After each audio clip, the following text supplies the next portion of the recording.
Hi, my name is Derek. Welcome to my tour of this 2022 Mercedes Sprinter. This is a 170 and it's a brand new build van. It has 2,200 miles on it, so the van is practically brand new too. But let's get started. So first, we have two swivel seats with this table. This table moves around, goes up and down, and can be stowed away. So it's a perfect little dining area. Underneath the passenger seat, there is a diesel heater that taps into the fuel tank of the van. So when you fuel up the van, it's also fueling up the fuel tank. One thing to note is the line isn't at the bottom of the fuel tank, so the van will have fuel even if the diesel heater runs out of fuel. Diesel heater runs out first, and then the van, which is very nice, so you never leave yourself stranded. That diesel heater sucks up all your diesel. Starting off the kitchen, we have this propane burning stove. This propane burning stove has an auto ignite feature that taps into the van's inverter, so you never have to get out a light or anything. The propane underneath is just a standard size propane tank, and it gets stored right into here, strapped down. Over here, we have a propane alarm that detects propane leaks. We're being very safe with our propane in this van. Moving from the stove, we have this sink. This sink, standard house water pressure. This is a cold water only sink, but it is filtered. All the water that comes out of here, hot or cold, is filtered from the water tank in the back. We have this cutting board, also the top to our sink. So we can leave dirty dishes in here when we're going home and we don't want to clean them on the road. In here, we have a dish drying rack if you want to wash dishes and leave them in here to dry. And all this drains into a gray water tank underneath. This is a 6-gallon gray water tank. Now, my first van, I did an undermount gray water tank, and I chose to do this one for this van because it is much more handy. The undermounts, you have to go find proper dumping stations because there's a lot of restrictions on dumping, especially when the gray water runs into rivers and stuff. So having an undermount that you can take in the house, dump down a garage sink or maybe a toilet, it's a lot more handy because you can dump it out in many more places, and it's a lot easier to manage than a big undermount tank. Moving over from that, we have our water pump switch off right now. Turn that bad boy on. There is no water in here because I don't want to leave water stagnant right now, but there's a 35-gallon freshwater tank in the back. And there's a hot water heater in the back too that we'll show you later. That is for the rear shower. This one is filtered, cold water only. Back one is not filtered, but it has hot water. This fridge is a 12-volt fridge, meaning it runs directly off the batteries. There's no inverter, so it's highly efficient. It has a little freezer space, very nice because it sticks up. Also, these flip up so you can store more things. Move around these shelves. These little inserts slide around. Very customizable fridge. You can store a lot in here. It goes very deep, which is very nice. Also put a lot of ventilation here, and then one down at your toe kick.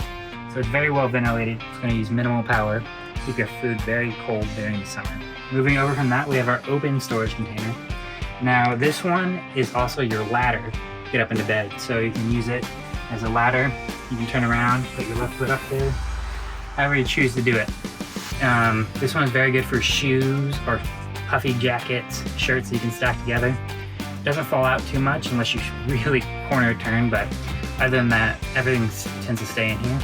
If you don't have something like that and you need to lock it down, that's what this cabinet comes in for. This cabinet is huge. It goes all the way back, a lot of shelves. It's perfect for a lot of food, gear. You can store a lot of stuff in here, and shelves are about the perfect distance apart from each other. Coming over from that, we have this container. So this one, I imagine trash recycle, trash laundry, whatever you can imagine, you can put in here. Going down, we just have an open storage container with a sidewall so that nothing slides out the bottom. And the last one, we have something similar, but it's all spice racks. So you can put silverware in the top, spices in the top, and a few more down below. Each of them are a slightly different height to fit different things. And all of these cabinets have these push locks. So you just push it, and in the back is a little latch that holds it shut. So when you're parked, you can just leave them open. This little cabinets leave open. But when you are driving, lock all your cabinets up. Staying down at this level, we're going to go to our control panels. So this is our first control panel. This is our interior lights right here on the left. This is our exterior lights. This one stays on no matter what. It's a good night light. This one turns on and off with our exterior lights, so you can always know the exterior lights are on and off. This is our water gauge, so it's going to turn on. It's going to read 0 because we do not have any water in there, but this will show our fresh water level. And then moving over from that, this is a USB-A and USB-C charger. This runs directly off the battery. There's no inversion, so it's efficient again. And coming over from that, we have our Max Air Deluxe fan remote. So this remote you pull out, take the bed, turn off the fan from outside. Let me talk about this fan real quick. So this fan is a Max Air Deluxe fan. Let me talk about why it's different than just a standard Max Air fan. They all kind of look the same, but so there are some important details, such as the Max Air fan, you have to manually crank this to open and close it, but the Deluxe, when you turn it on and off,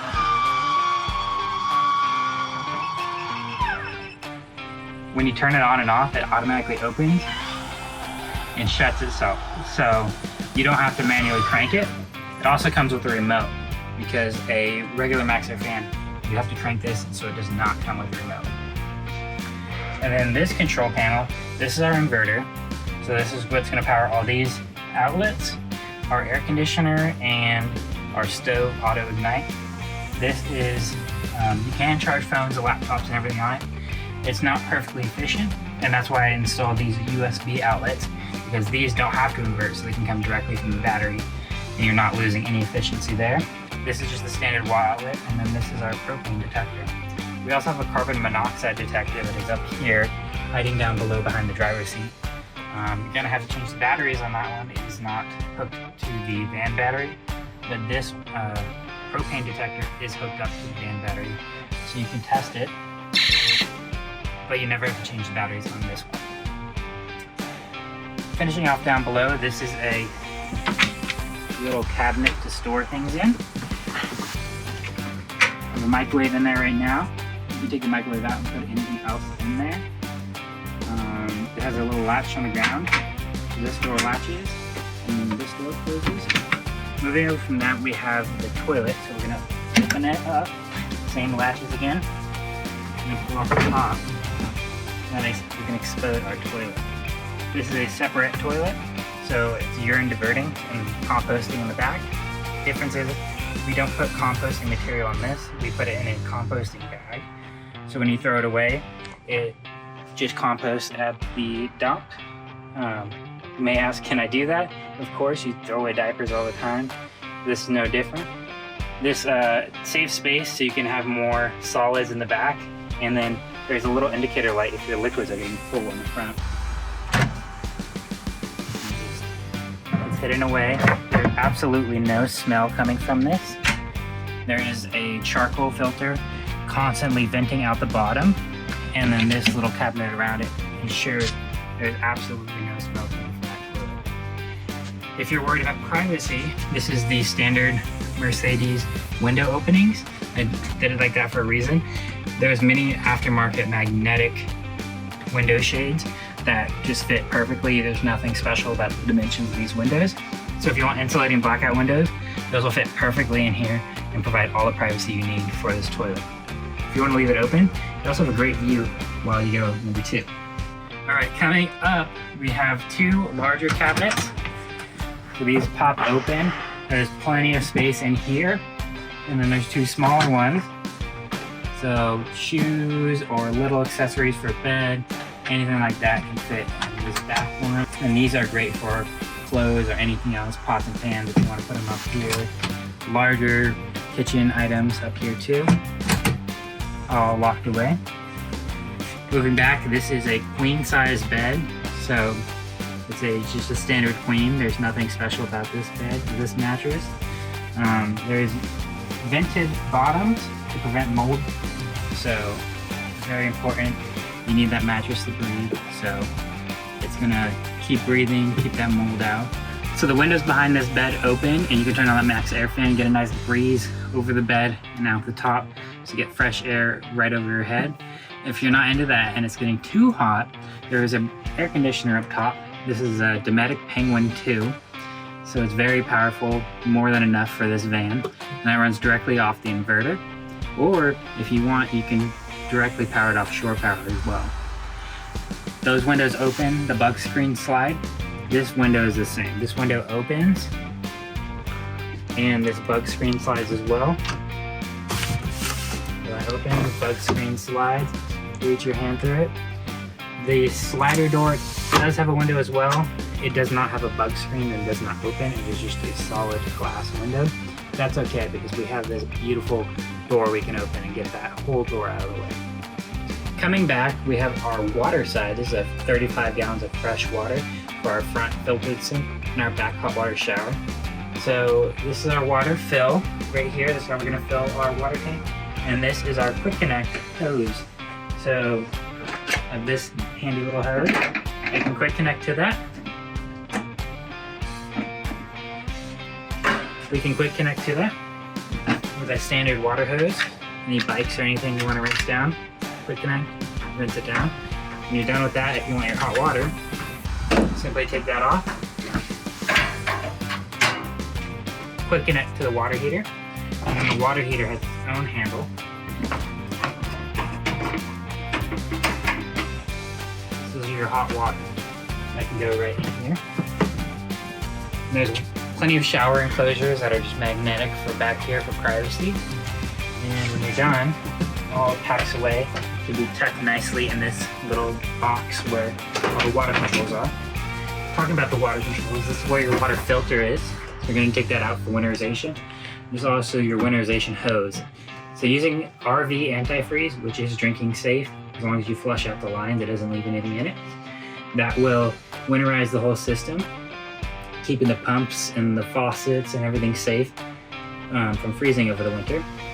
So quickly putting all that away, we move to our L-track. So this is standard aluminum L-track. Plenty of aftermarket exact match parts that come with it. So this is just a D-ring with a bunch of bicycle mounts that come specifically for specific bikes. They can mount in here, mount your forks. You can also, these are the factory D-rings. If you really want to strap something down, these are very strong. From the bottom of this bracket to the floor is 36.5 inches. So if you're measuring for a bike, it's 36.5 inches. And you can quickly move everything around because of that L-track. Now we're going to move over to the electrical side. For our electrical side, this is our garage switch. Turns off these lights. Super handy at night if you're trying to look through here. Flip this switch, turn everything on. All slider doors, we don't want anything opening in here because it gives us the maximum amount of space for gear. We can come over here. In the back is our battery. This is 200 amp hours of lithium from Renogy. Comes with a nice little app so you can see your current charge level, how much power is going in, how much power is coming out. Next to that, we have our solar charger. This is a Victron solar charger. So we have 350 watts of solar on the roof. We'll show you that in a second. That's going the solar charger, providing all the power for the van. Never have any power issues. You are going to be running that air conditioner. You will need shore power, but as long as you're not constantly running the air conditioner, solar is more than enough to power all your devices, the fridge, all your pumps and everything. Solar rocks. Next to that, we have our DC to DC charger. This is going to be charging off the van's alternator. So that gives us 30 amps directly from the van's battery. And if you're running the air conditioner, this will power the air conditioner for a long time. This is 30 amps. Air conditioner at max power is 35 amps. So the air conditioner will be slightly drawing more, but 5 amps an hour, and this is a 200 amp hour battery. You've got several days of running that van engine to power this air conditioner. Or if you run it, air conditioner purely off the battery, 35 amps, that battery is 200 amp hours, you're going to get a little over 5 hours. You don't want to take that battery down to zero, because it's going to damage the battery. But if you take it down to about 20%, you get about 5 hours running the air conditioner off this battery. Coming down, we have our shore power charger. This is what plugs on the side. No fancy RV plugs or anything, just a standard electrical plug. And that's going to provide us another 30 amps of power. So between the van and the shore power charger, that's 60 amps plus whatever solar is bringing in. Solar is highly variable, so you can't calculate it, but you can rely on it. So solar, probably about 8 amps right now, but everything else adds up to 60 amps. This battery is capable of taking up to 100 amps at one point in time, so a lot of power. Moving over, we have our fuse panel. So this goes through all the different things. We have our heater, our pump, fridge, toilet, everything in this van runs through this fuse panel. Next to that, we have our solar disconnect. Over here, we have our breaker box for all our wall outlets. There is one above the bed. There's one by the bench. The last outlet is hidden, but is the one that is used for the auto ignite on the propane burning stove. There's one back here too on the inverter itself. So if you need one down in the garage, there's still an outlet right here. So this is a 2000 watt pure sine wave inverter. So there's plenty of power to run that microwave, a small blender, anything like that. Plenty of power. We're gonna leave the back and we're gonna go to the side, the roof, the exciting part, for me at least. Quickly stopping, that's our shore power plug. It's on the driver's side, standard wall outlet extension cord. 15 amps is what it's gonna draw. We have this ladder from Flatline VanCamper. Awesome ladder, very slim. The tubes help it with aerodynamics, with gas mileage, not a big clunky ladder. We're gonna climb up, and what you're gonna notice is there's a solar panel right there. We have two 175 watt solar panels. So how am I gonna climb up this ladder if there's a solar panel right there? Well, let me show you. Climbing up this ladder, we're gonna see a solar panel right here. There's a nice little ring right here. We're gonna pull that and lock it on this hook. What that's gonna do is disengage our front locks. It's gonna open. Nice steel cables. That's gonna hold our solar panel open. Now we can disengage our locks and then come back out again. We have this nice little thing. That's gonna hold it back, so wind isn't gonna shut it on us. We can climb up here, have our walkable roof deck. So on top of the roof deck, we have our max air fan in the middle. Other than that, it's an uninterrupted deck up here. Dangle your feet off the side. If you want to store anything up here, as long as you put this down, anything in front of that is available for storage. You can always take off these bolts, put some D-rings, strap things down. If you want a car rooftop box, those also work as well. It can easily be secured to this roof deck. This roof deck is built out of 80/20 and everything is bolted to each other. So everything is extra secure up here. And in the front, we have our light bar also secured to this deck. Wrapping up the van, one last thing to note, these exterior lights on the outside. Nice. They're also dimmable. These lights, inside lights, under cabinet lights, all dimmable. You can just tap it, put your finger on it, hold it, just go down and come back up. So, nice little campfire out here. Nice dimmable lights. Keep it not too bright. Keep your eyes adjusted to that campfire. But if you like this van or have any questions about this van, or just in vans in general, I built vans for quite a while, so I'd be happy to answer your questions. Just leave them down below or message me, whatever you choose. Thanks for watching. I'm Derek.